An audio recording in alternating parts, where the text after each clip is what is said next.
based on our discussion, according to reality or as it really is, actually points to ultimate reality. So ultimate reality, for example, it can be like our own breath when we are breathing in, breathing out, so something that we can experience directly. Whereas as it has occurred, we actually interpret it in a sense that, it will have two aspects to it: ultimate reality and conceptual reality. So conceptual reality to us, it meant some things that we cannot experience directly. For example, when we just have lunch, when the food is being digested, this is something that we cannot see or we cannot really feel it directly. So this is how we define the difference between both. Okay, thank you. Anyone else like to share their views, opinions? Bhante, in my opinion, I would think this is a very significant difference, and it can lead to one will be misunderstood about the Four Noble Truths. If you look at the statement according to reality, it does not truly explain that suffering has to be understood and its origin need to be abandoned, and the cessation need to be realized, and the last Eight Noble Path need to be developed. So if, for example, we talk about life is suffering, if we put in a statement according to reality, it can mean that, when put in a statement, this is suffering, it can mean that life is suffering. That's what normally wrongly misunderstood the Four Noble Truths.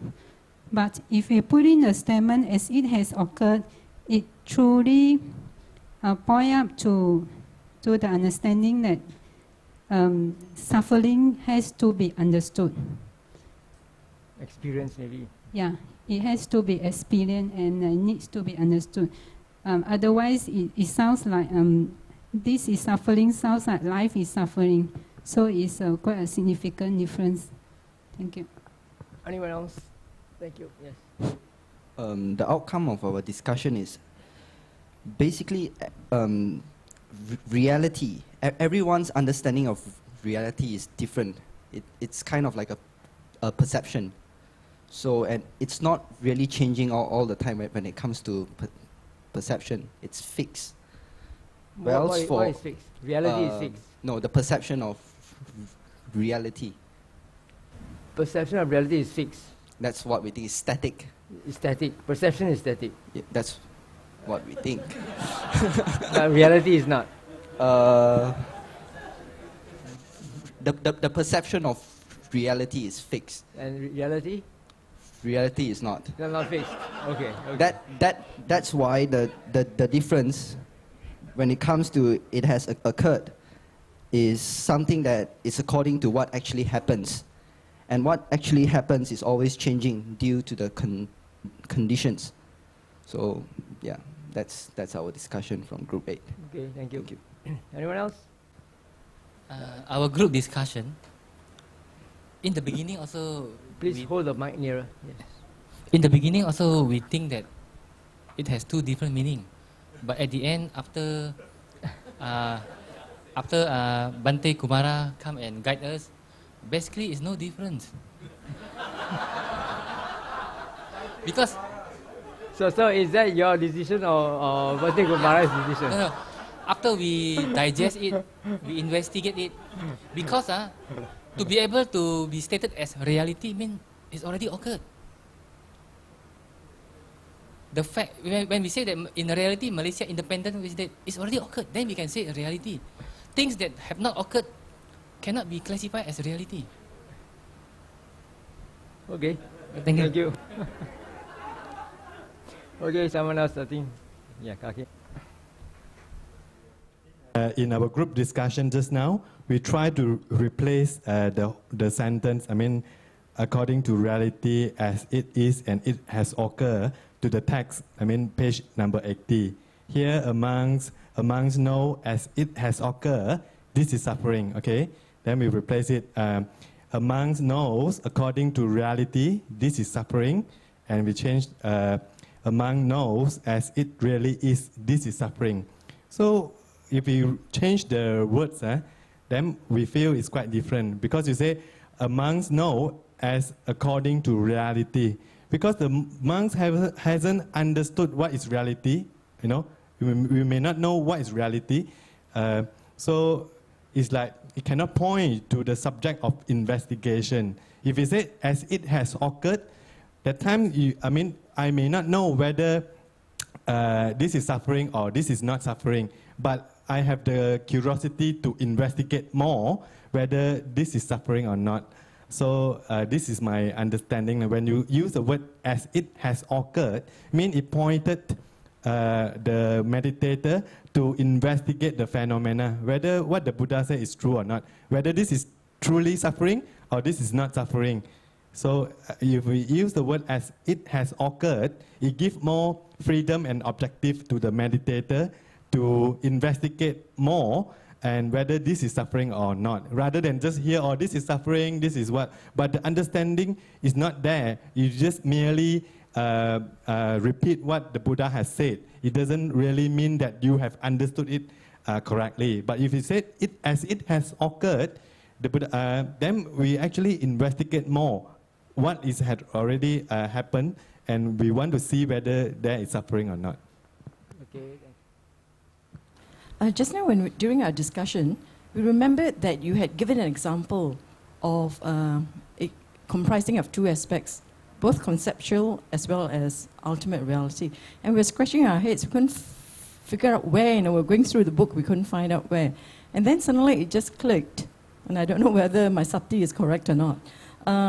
Because when you were saying, when we're talking about the Four Noble Truths, this is suffering. It's just slipped my mind again. This is suffering. It has a conceptual part and an ultimate part. Just now I could remember, but now I can't remember, Bhante, so sorry. You have to recharge your sati. No, I know the answer is in there. Okay, anyone? Anyone else? Nope. Okay. As I said, this is actually a literal translation. Bhuta is the past participle. Actually, you might not be so familiar with the Pali present tense. The present tense of Bhuta is bhavati. Usually it's hoti, and the imperative tense is hotu or hontu. You know, hontu is plural. Hontu is plural. Hotu is singular, third person. Okay, I remember very well now. Bhante said the definition of suffering, birth, aging, sickness, and death, that's conceptual, right? But not getting what you want is ultimate reality. No. I said there was last one, 5 khandas. Oh, yeah. Sorry. So, precisely the last one, the clinging, 5 clinging aggregates is ultimate reality. So that's why you use the word as it has occurred, because we reckon that meant having containing 2 aspects. Okay. Actually, when I say conceptual and ultimate reality, I'm using it in the way the Abhidhammikas use. You know, when you look at old age, suffering, and death, this can actually be experienced, right? But then, when you come to the ultimate reality, what you experience are just sensations. You know, the idea of aging is only an idea. You know, that there's somebody that grows old. Actually, there's just elements, sensations coming and going, and there's only sights, the colors changing. You know, so in terms of ultimate reality, it's reduced to the elements of just color, you know, sound, taste, sensations, things that you can directly experience. Aging is not something you can directly experience. It's a concept in the sense that it's an interpretation of the ultimate realities that are occurring. Can you understand? Right. But coming back to the word yathabhuta, Bhuta, as I said, is a past participle. of the word, the present tense bhavati, which I don't think you're familiar with. You're more familiar with hoti. Hoti is the present tense of hotu. Hotu is the imperative tense, like may you be well, or may he be well, or may she be well. All right, is the be, yeah, in English is be. Okay, it's interesting to look at 3 times, past, present, and future, that the Pali terms used for these 3 concepts. Because time is only a concept. Now, the Pali term for past is atita, and it can be analyzed as ati plus ita. Ati means beyond, and ita is has gone. It's a past participle. You know what's a past participle? Okay, let me give you a simple English example. I go, right? I go is in the present tense. I went is in the past tense. I've gone is in the participle. All right, so this one has gone. And so these two combined together means has gone beyond, which is past. And in Chinese also we say 鬼了的代志, right? Past, something that's past. And anagata is ana plus agata. Ana means not, agata means has come, has not come, which means it's the future. And what is present? Paccuppanna. And let's look at how this word comes about. It comes from pati and uppanna. Pati is emphatic prefix, emphasizes something. And uppanna is has a reason. Has a reason is the past participle. So paccuppanna has just a reason. That is the present. So it's interesting to see that all these 3 times are expressed in the past participle. You see? And when it comes to the context of meditation, whenever the Buddha asks you to contemplate, whatever is in the past, present, and future, he will use these words. There is another word for present, or two or three other words for present, which are not formed out of the past participle. For example, idani, now, etrahi, presently. These are just what we call nipatas, indeclinables. They don't have any roots in them. They don't have any tenses, right? But this one, paccuppanna, is made out of pati plus uppanna. And then pati is very interesting because it emphasizes what has just the reason. Because when it comes to contemplation, you can only contemplate experiential reality after it has happened, isn't it?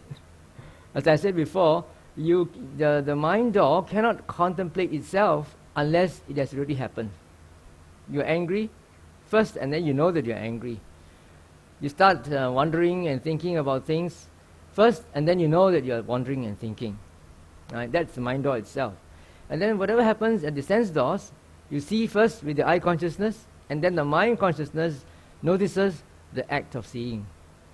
Right, so it's always in the past. That's why I say the Buddha was very specific. He used the word sati, to mean looking back at the past. And whether it's a distant past, intermediate past, or immediate past, it's still the past. Right? And the words he used for describing the 3 times are also very specific. They are all based on experience. What has really occurred. So that's why I thought it would be more accurate to give it an experiential meaning, to put it as according to what has occurred rather than according to reality. Because according to reality could just be a concept. Conceptually that everything is impermanent. Yeah? So when you say, you understand it according to reality, yeah, I understand it intellectually according to reality, but it's not something that you really experience. So in order to put an experiential flavor to it, I prefer to translate it literally as according to what has occurred. Look at sati. Sati is awareness of the past object, like I always maintain, and is found in all contexts, practically all contexts in the Pali Canon. It is used in that way. You see, for example, there's one phrase that's used for the Bodhisattva. Just before he came to earth to be born in his last existence, it says he was then in Tusita. So in the Digha Nikaya, it says that the Bodhisattva, Sato Sambhajano, entered the mother's womb. Sato Sambhajano means mindful and clearly aware, or clearly knowing. He enters the mother's womb. And then clearly aware, he comes out from the mother's womb. Okay, at that time, he didn't know the Noble Eightfold Path yet. Right or not? Because he was a Bodhisattva. He has not discovered the Noble Eightfold Path yet. So when that Sato Sambhajano used for the Bodhisattva, when he came in to be born as Siddhartha Gautama, is simply presence of mind, knowing exactly what's happening. Exactly what's happening means, immediate past. Clearly aware of what's happening. As I said before, you can only be clearly aware of what's happening if you remember to do so, or else you'll be lost in thoughts. So mindfulness is awareness of past object, and remember the 4 R's: remember, recollect, remind, retrospect.